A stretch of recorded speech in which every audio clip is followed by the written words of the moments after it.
अल्लाह ताला के हम पर बेइंतहा एहसानात हैं, करम हैं, इनामात हैं, जिनकी सही मानों में शुक्रगुजारी के लिए, अल्लाह का शुक्र अदा करने के लिए कई जिंदगियां दरकार हैं। मेरे कहने का मतलब, अगर हमको एक नहीं कई जिंदगियां दी जाएं और अल्लाह ने हमको जो नेमतें दी हैं, उन नेमतों का हम शुक्र अदा करना चाहें तो वो कई जिंदगियां भी नाकाफी हो जाएंगी।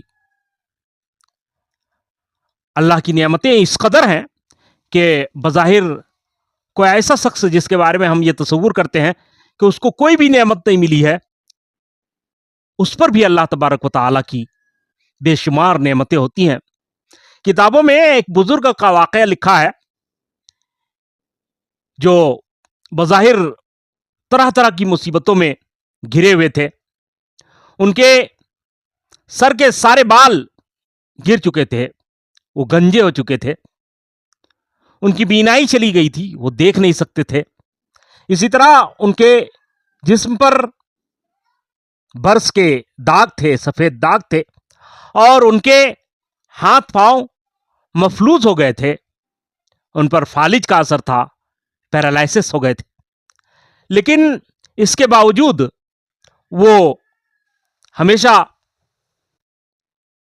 कहा करते थे, उनकी जबान पे ये बात होती थी कि तमाम तारीफें उस अल्लाह के लिए है जिसने मुझे उन मुसीबतों से महफूज रखा जिनमें बहुत से लोग मुब्तला हैं, और मुझे दूसरों पर फजीलत अता की। पास से गुजरने वाले एक शख्स को बड़ी हैरानी हुई।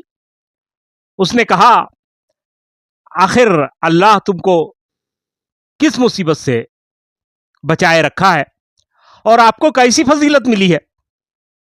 आप अंधे हैं, गंजे हैं, जिस्म पर दाग है, पैरालिसिस हो, फिर कैसी आफियत और किस तरह की मुसीबतों से बचाना? इस पर बुजुर्ग ने कहा कि ऐ खुदा के बंदे, अफसोस है तुम पर, तुम नहीं देखते कि अल्लाह ने मुझे ऐसी जबान अता की है जो उसका जिक्र करती है, ऐसा दिल दिया है जो उसका शुक्र अदा कर रहा है, और ऐसा जिस्म अता किया है कि जो इस आजमाइश पर सब्र कर रहा है। क्या ये अल्लाह की नेमत नहीं है? उसका इनाम नहीं है? उसका करम नहीं?